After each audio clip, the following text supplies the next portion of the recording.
mo, tinig ng bayan, Panginoon, maawa ka. Ikaw ang nais ng aming puso, tawag namin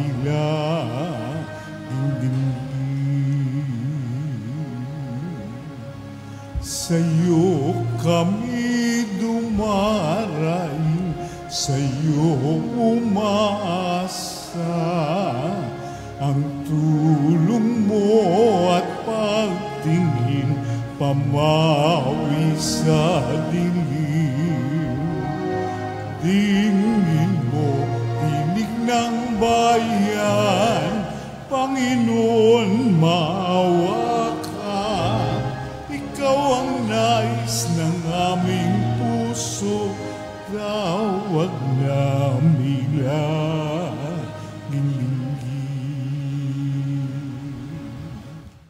Sa iyo'y nananawagan, akong walang alinlangan, ikaw ay maaasahan, tagapagligtas na tunay sa aglahi ng away.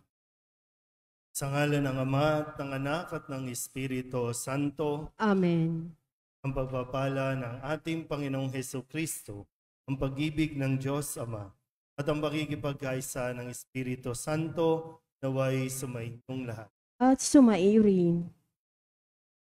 Mga kapatid, tinipon tayo bilang mga kaanib na angkan ng Diyos, kaya dumulog tayo sa maawaing Panginoong napapatawad ng sinugong tagapagpagaling sa mga nagsisisi. Panginoon, kaawaan mo kami. Panginoon, kaawaan mo kami. Dumating na tagapag-anyayang mga makasalanay magsisi. Kristo, kaawaan mo. Kristo, kaawaan mo kami. Nakaluklok ka sa kanan ng Diyos Ama para ipamagitan kami. Panginoon, kaawaan mo kami.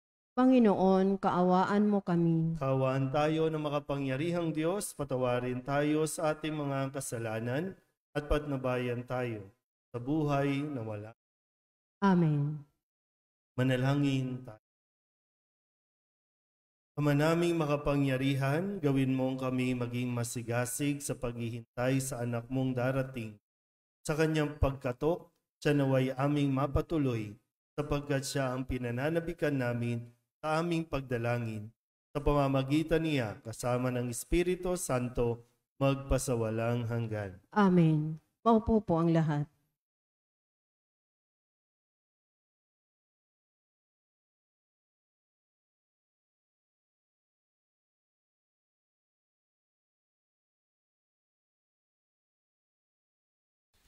Pagbasa mula sa aklat ni Propeta Isaías. Sa araw na iyon, sa lahi ni Jese ay lilitaw ang isang hari, tulad ng supling mula sa isang tuod.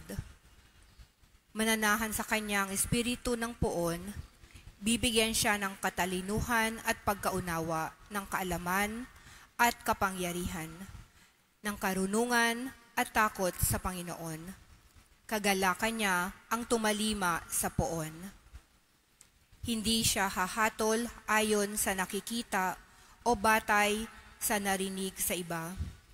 Bibigyan niya ng katarungan ang mga dukha, ipagtatanggol ang karapatan ng mga kawawa. Ang salita niya ay parang tungkod na ipapalo sa malulupit. Ang hatol niya ay kamatayan sa masasama. Katarungan at katapatan ang paiirali niya sa kanyang pamamahala. Maninirahan ang asong gubad sa piling ng kordero. Matutulog ang leopardo sa tabi ng batang kambing. Magsasama ang guya at mga batang leon, at ang mag-aalaga sa kanila'y batang paslit. Ang baka at ang oso'y magkasamang manginginain. Ang mga anak nila'y magkatabing matutulog. Kakain ng damo ang leon na animoy toro. Maglalaro ang batang pasusuhin sa tabi ng lungga ng ahas. Hindi maano ang bata dahil kahit laruin ang ulupong. Walang mananakit o mamiminsala sa nasasaklaw ng banal na bundok. sapagkat kung paanong puno ng tubig ang karagatan, laganap sa buong lupain ang pagkakakilala sa Panginoon. Sa araw na iyon, isisil ang hari mula sa lahi ni Jese, ang magiging palatandaan para sa mga bansa. Ang mga bayay tutungo sa banal na lungsod upang parangalan siya, at magiging maningning ang kanyang luklukan. Ang salita ng Diyos. Salamat sa Diyos. Mabubuhay siyang marangal at sasagana kailanman. Mabubuhay siyang marangal at sasagana kailanman. Turuan mo, yaong haring humatol ng katwiran, sa taglay mong katarungan, o Diyos, siya'y bahaginan, upang siya'y maging tapat, mamamahala sa iyong bayan, at pati sa may hirap, maging tapat siyang tunay. Mabubuhay siyang marangal at sasagana kailanman. Yaong buhay na matuwid sa kanyang kapanahunan, madama ng bansa niya at umulad habang buhay. Yaong kanyang kaharian ay palawak ng palawak, mula sa ilog Euphrates, sa daigdig ay kakalat. Mabubuhay siyang marangal at sasagana kailanman. Kanya namang ililigtas ang sinumang tumatawag, lalo yaong nalimot ng mga taong mahihirap. Sa ganitong mga tao'y siya'y lubhang nahabag, sa kanila tumutulong upang sila ay maligtas. Mabubuhay siyang marangal at sasagana kailanman. Nawa, yaong kanyang ngalan ay huwag nang malimutan, manatiling laging bantog na katulad nitong araw. Nawa, siya ay purihin ng lahat ng mga bansa, at sa Diyos silang lahat dumalangin. Hari nawa, pagpalain kaming lahat, tulad niyang pinagpala.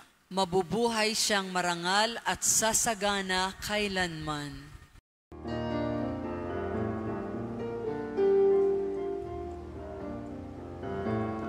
Hallelujah, hallelujah, hallelujah, hallelujah, hallelujah, hallelujah, hallelujah,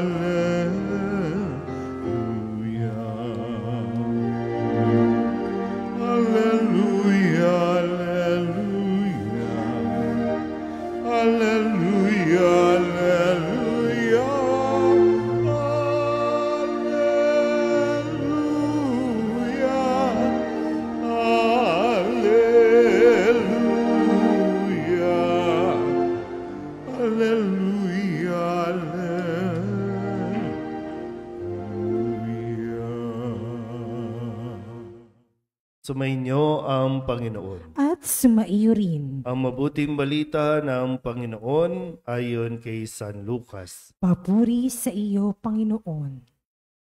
Nang oras ding iyon, si Jesus ay napuspos ng galak ng Espiritu Santo at sinabi niya, "Pinasasalamatan kita, Ama, Panginoon ng langit at lupa, sapagkat inilihim mo sa marurunong at pantas ang mga bagay na ito at inihayag mo sa mga taong ang kaloob ay tulad ng sa bata.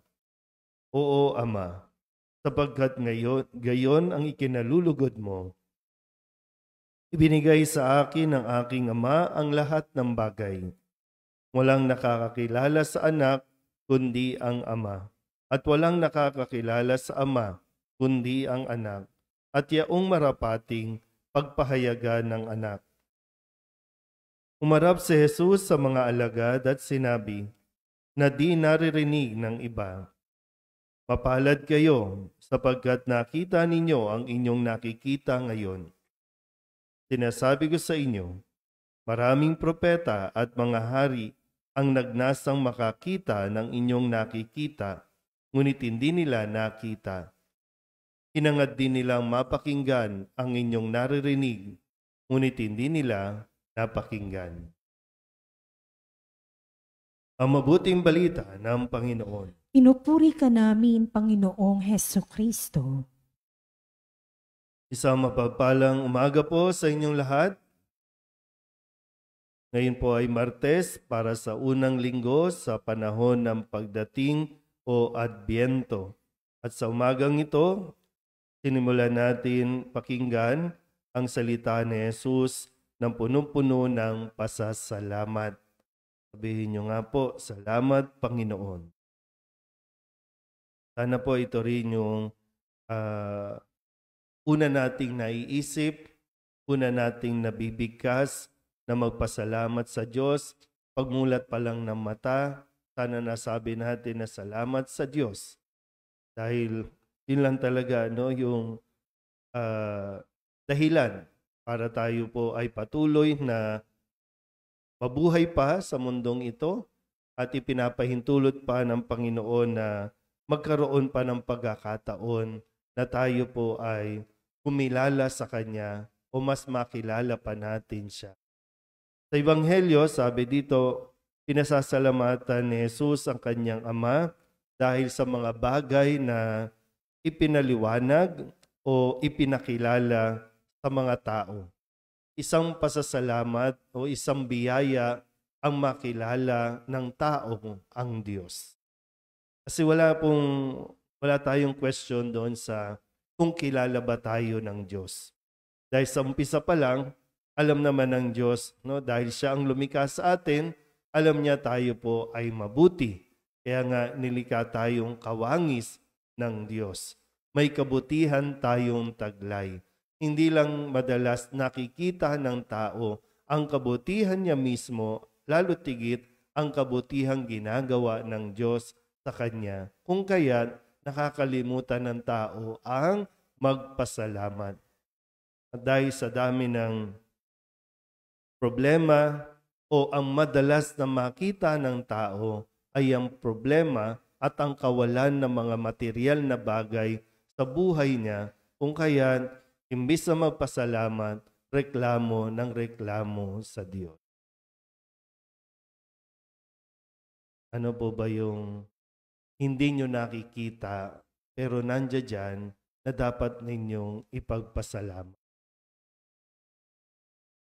Kung mas nakikita mo yung mga bagay na kaiinggitan mo lang sa ibang tao. Kaya pag nagdarasal tayo, para bang aping-api tayo o kaya parang hindi tayo pinapakinggan ng Diyos. Bakit sila lang?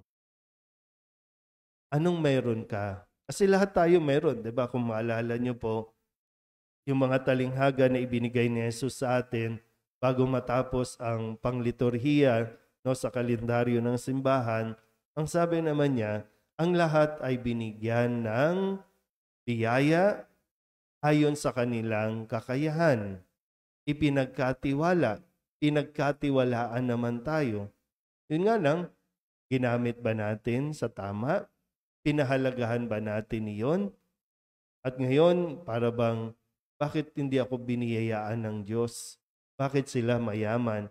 Bakit sila maayos ang buhay? Bakit sila nakapagtapos? Bakit parang laging, ba't mo ikukumpara? At wag mong ikumpara ang kung anong mayroon ang iba sa wala sa iyo. Tingnan mo rin na mayroon ka na wala din sila. Pero sila talaga nakafocus sa goal nila, nakafocus sa kanilang kung ano yung kanilang pangarap, nagsusumikap, taglay yung pasasalamat sa Diyos. Wala po ito sa estado na mayaman o mahirap. Kasi ang sabi dito, kung taglay mo ang kalooban ng isang bata, ang bata laging appreciative. Ano na pag naturuan mo yung bata na magpasalamat sa lahat ng natatanggap o kapag may ibinibigay sa kanya, yung salita ng pasasalamat, kung naituro natin ito sa kanila. Kasi ngayon parang lahat ay karapatan ko. At pag sinabing karapatan ko, hindi ako magpapasalamat kasi akin yan. Karapatan ko yan. mismong si Kristo, nagbibigay ng halimbawa na nagpasalamat siya sa kanyang Ama dahil ipinagkaloob niyang mamulat o makilala siya ng mga tao. Biyaya po yun. Sana itong pagiging bahagi ninyo sa simbahan, ang paglilingkod ninyo sa simbahan, ang makapagsimba kayo araw-araw, hindi man dito physical o maging sa online, sana makita ninyong isang biyaya din ito. Na hindi natin kinakailangan magtago, hindi natin kinakailangan matakot para lang makapagsimba. Open na open, malayang malaya tayo. Na-appreciate ba ng mga tao ang ganitong biyaya? Ano po, habang tayo'y naglalakbay patungo sa pagdiriwang ng kapanganakan ni Kristo, nawa ngayon din ay masimulan din nating isipin ang mga napakaraming biyaya na halos di natin mabilang na ibinigay ng Diyos sa atin. At simulan din nating i-appreciate yan para pagdating talaga ng pagsilang ni Kristo at nawa kung darating si Kristo na muli, ay masabi natin sa Kanya ang salitang salamat. Amen?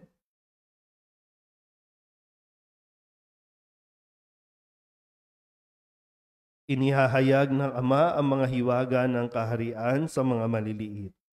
Manalangin tayo sa ating Diyos na nagpapahayag ng pag-ibig sa mga maliliit at mahihina. Ilapit natin ng may pagtitiwala sa mapagmahal na pagkalinga at ng ating Ama sa langit ang lahat ng ating mga pangangailangan. Ang ating itutugon, Ama ng mga dukha, dinggin mo kami. Ama ng mga dukha, dinggin mo kami.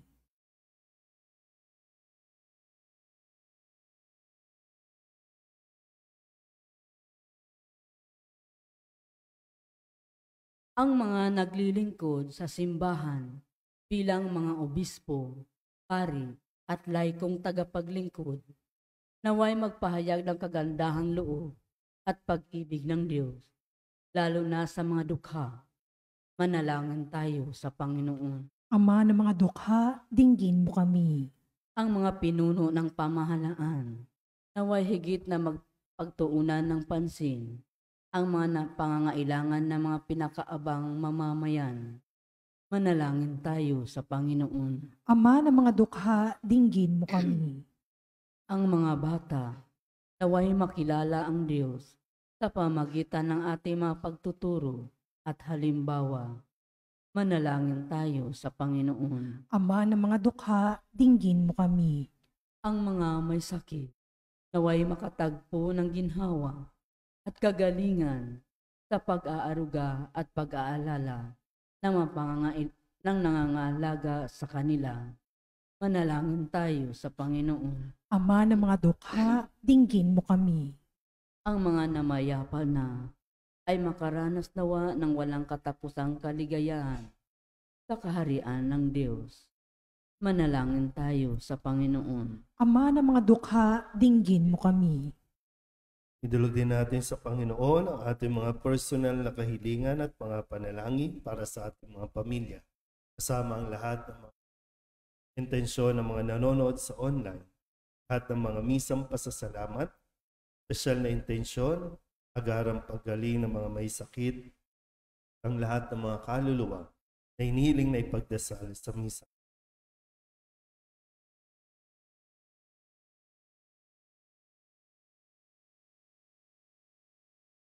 Ang lahat ng ito inihiling namin sa ngalan ni Kristo, aming Panginoon. Amen. Magsiupo po lahat.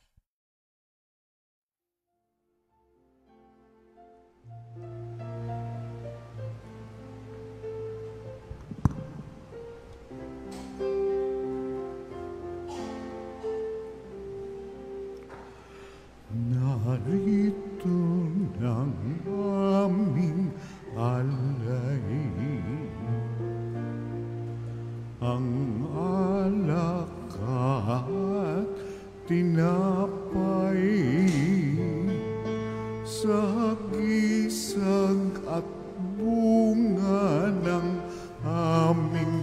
nagpapagal, handog ng bayan mong mahal.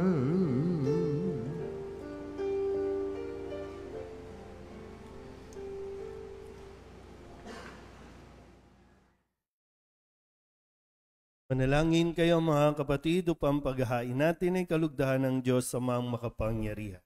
Tanggapin nawa ng Panginoon itong paghahain sa iyong mga kamay, sa kapurihan niya at karangalan sa ating kapakinabangan at sa buong sambayanan niyang banal. Ama naming lumikha, kalugdan mo ang aming mga panalangin at alay sa anumang kakulangan ng aming abang na kayanan. Naway ang pag-ibig mo ang magbigay kapupunan sa pamamagitan ni Jesucristo, kasama ng Espiritu Santo, magpasawalang hanggan. Amen. Sumainyo ang Panginoon. At sumaiyo rin. Itaas sa Diyos ang inyong puso at diwa. Itinaas na namin sa Panginoon. Pasalamatan natin ang Panginoong ating Diyos. Marapat na siya ay pasalamatan. Ama naming makapangyarihan, tunay nga marapat na ikaw ay aming pasalamatan. Sa pamamagitan ni Jesucristo na aming Panginoon, sa isinugo mo upang matupad ang iyong magandang balak para sa lahat. Hindi niya ikinahiyang mamuhay na mahirap upang mapakisamahan niya kaming matapat. Siya'y naging hindi na iba sa amin upang maitampok niya kami sa iyong piling. Sa kanyang lantarang muling pagdating, ang pakikisama niya ay puspusang magniningning at ang pangako niyang kapanapanabik ay inaasahan naming lubos sa makakamit. Kaya kaysa ng mga anghel na nagsisiawin ng papuri sa iyo, nang walang humpay sa kalangitan, kami nagbubunyi sa iyong kadakila.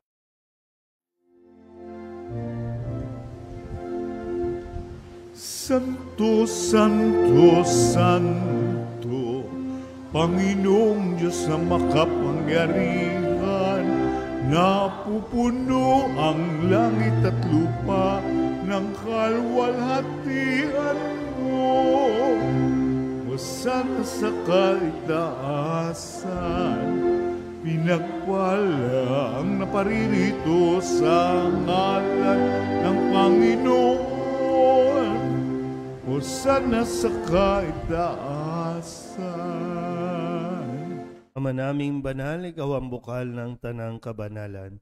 Kaya't sa pamamagitan ng iyong Espiritu, gawin mong banal ang kaloob na ito upang para sa aming maging katawan at dugo ng aming Panginoong Jesucristo.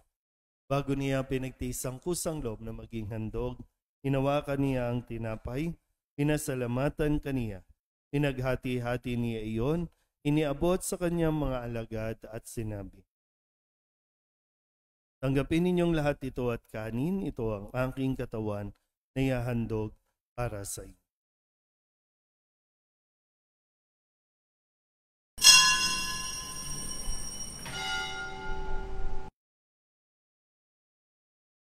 Kaya hindi naman nung matapos ang hapunan, hinawakan niya ang kalis, muli kaniyang pinasalamatan. Iniabot niya ang kalis sa kanyang mga alagad at sinabi, tanggapin ninyong lahat ito at inumin. Ito ang kalis ng aking dugo, ng bago at walang hanggan tipan. Ang aking dugo na ibubuhos para sa inyo at para sa lahat, sa pagpapatawad ng mga kasalanan. Gawin niyo ito sa pag-alaala sa akin.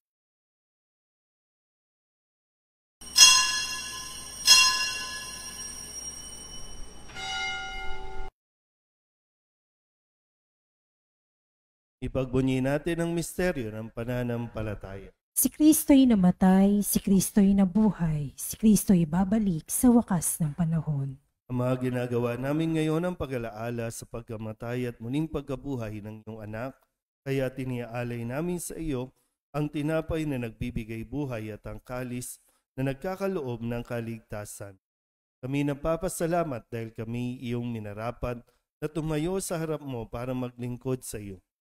Sinasamo namin kami magsasalo-salo sa katawan at dugo ni Kristo ay mabuklod sa pagkakaisa sa pamamagitan ng Espiritu Santo. Amalingapin mo ang iyong simbahang laganap sa buong daigdig. Puspusin mo kami sa pag-ibig kaysa ni Francisco na aming Papa at ni Jose na aming Obispo at ng Tanang Kaparian. Alalahanin mo rin ang mga kapatid naming nahimlay na may pag-asang sila'y muling mabubuhay, kaya hindi ng lahat ng mga pumanaw. Kawaan mo sila at patuloyin sa iyong kaliwanagan. Kawaan mo at paginapating kaming lahat na makasalo sa iyong buhay na walang wakas. Kaysa ng mahal na Birhen Maria na ina ng Diyos, ng kabiyak ng puso niyang sa San Jose, kaysa ng mga apostol at ng lahat ng mga banal na namuhay dito sa daigdig ng kalugod-lugod sa iyo, may pagdiwang nawa namin ang papupuri sa igararangal mo sa pamamagitan ng iyong anak na aming Panginoong Heso Kristo. Sa pamamagitan ng Kristo, kasama niya at sa Kanya, ang lahat ng parangal at papuri ay sa iyo, Diyos amang makapangyarihan, kasama ng Espiritu Santo, magpasawalang hanggan. Amen. Amen.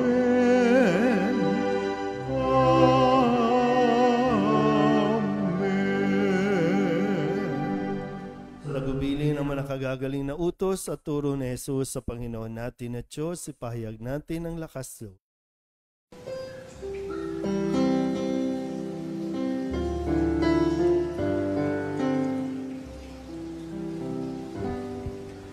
Ama namin, sumasalangit ka, sambahin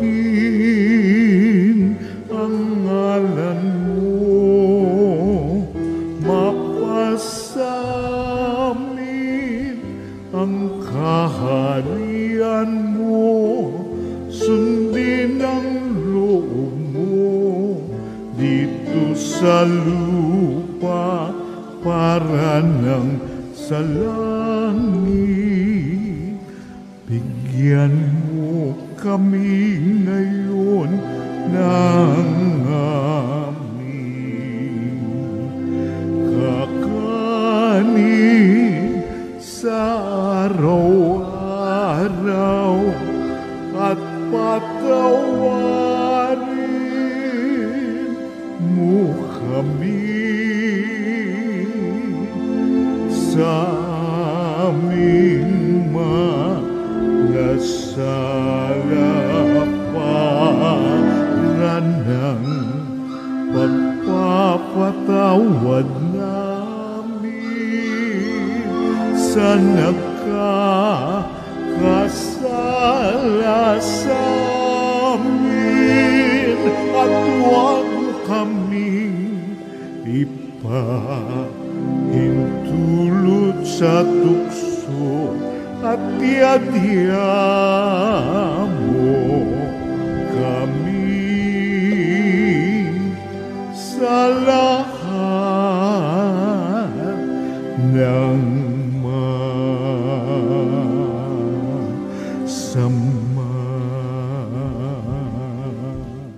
Hinihiling namin kami iadya sa lahat ng masama, pagkalooban ng kapayapaan araw-araw, iligtas sa kasalanan, at ilayo sa lahat ng kapahamakan. Samantalang aming pinananabikan ang dakilang araw ng pagpapahayag ng tagapagligtas naming si Heso Kristo. Sapagkat iyo ang kaharian at ang kapangyarihan at ang kapurihan magpakailanman. Amen. Panginoong Heso Kristo, sinabi mo sa iyong mga apostol, kapayapaan ang iniiwan ko sa inyo, ang aking kapayapaan ang binibigay ko sa inyo. Tunghayan mo ang aming pananampalataya at huwag ang aming mga pagkakasala. Pagkalooban mo kami ng kapayapaan at pagkakaisa ayon sa iyong kalooban, kasama ng Espiritu Santo, magpasawalang hanggan. Amen. Ang kapayapaan ng Panginoon ay laging sumainyo. At sumaiyo rin. Magbigayin po tayo ng kapayapaan sa isa't isa.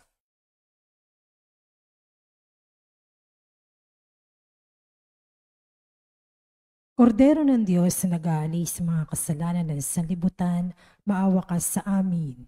Kordero ng Diyos na nag-aalis sa mga kasalanan ng sanlibutan, maawa ka sa amin.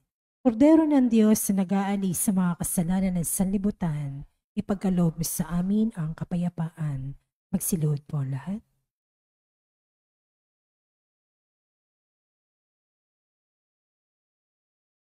Ito ang kordero ng Diyos. Ito ang nag-aalis ng kasalanan ng sanlibutan. Mapalad ang manginanyayahan sa kanyang bigay.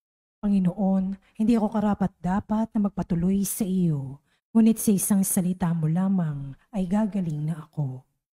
Katawan ni Kristo. Amen.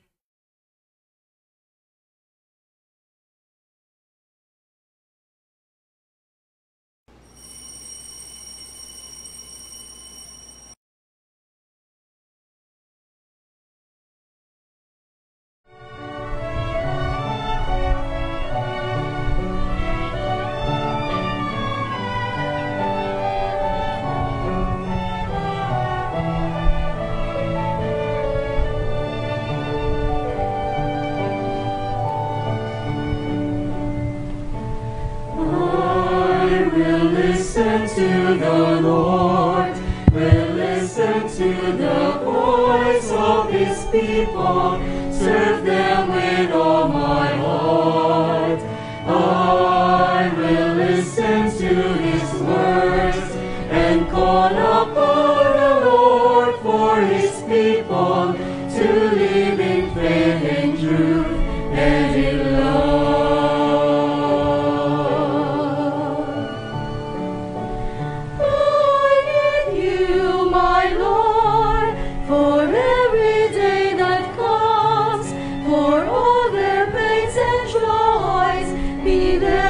Understand, they may seek you, my Lord, and reach into your hands.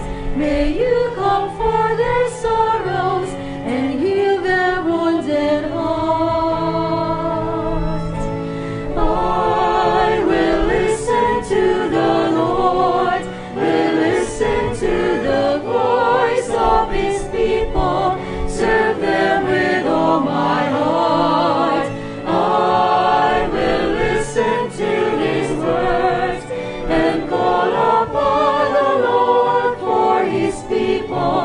To live in faith and truth and in love.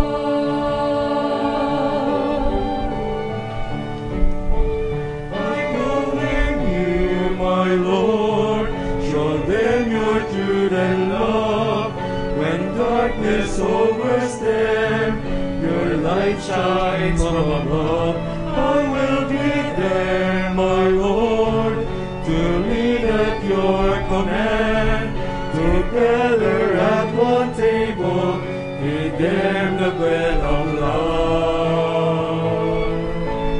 I will listen to the Lord, will listen to the voice of His people, serve them with all my heart. I will listen to His words and call upon the Lord for His people to live in faith and truth and in love. There I go to seek the lost and suffering, bind their wounds and bring them to your care. Oh Lord, I know that you're with them, embracing once again. Your love is all I bear.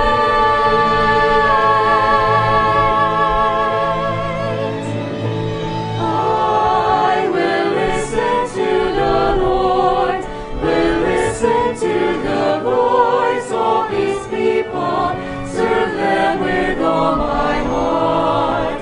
I will listen to His words and call upon the Lord for His people to live in faith and truth and in love.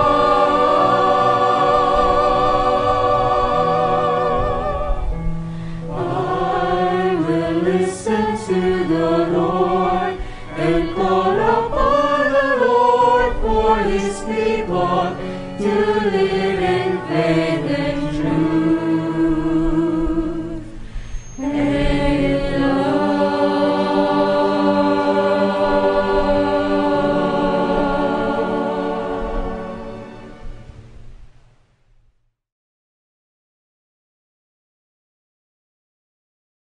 Manalangin tayo. Ama naming mapagmahal, kaming pinapakinabang mo sa iyong banal na salo-salo, ay turuan mong kumilala sa layunin ng iyong mga nilikang bagay na dapat naming gamitin upang kami ay sumapit sa iyong piling sa pamamagitan ni Jesucristo kasama ng Espiritu Santo magpasawalang hanggan. Amen.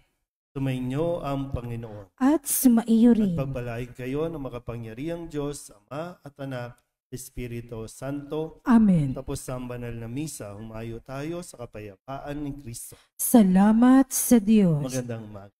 Magandang umaga po.